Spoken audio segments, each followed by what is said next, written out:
In today's video, I'm going to teach you how to install and initialize Openclaw on your server or local environment, configure it properly, and start its automated workflows from the terminal. We'll go through the full setup process in a clear and practical way so you can get Openclaw running smoothly without confusion. This walkthrough is focused on using the command line, which is often the fastest and most reliable way to manage tools like this, especially on a server. First, install Openclaw in your environment using the appropriate terminal command for your system or deployment setup. Make sure you're working in the correct directory and that any required dependencies for Openclaw are already available. If you're using a virtual environment or containerized setup, activate that first before running the installation command.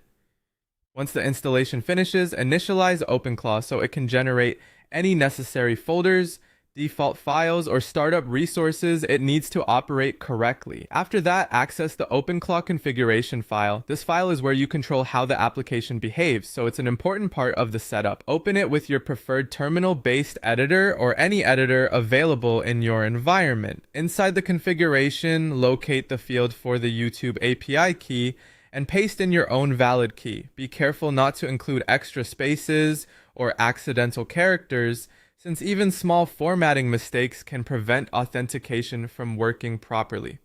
Save the file once that value has been added. Next, continue in the same configuration file and define the scraping or automation parameters you want Openclaw to use. This may include things like what channels or targets to monitor, how frequently tasks should run, and which processing options should be enabled. Take a moment to review each setting carefully.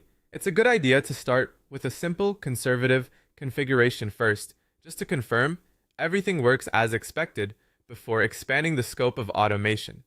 That makes troubleshooting much easier if something doesn't behave the way you expect.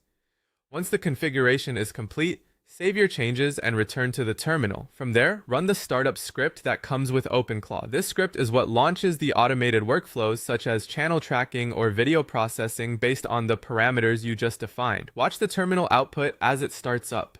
If there are any errors, they'll usually appear right away and can help you identify issues in the configuration or environment.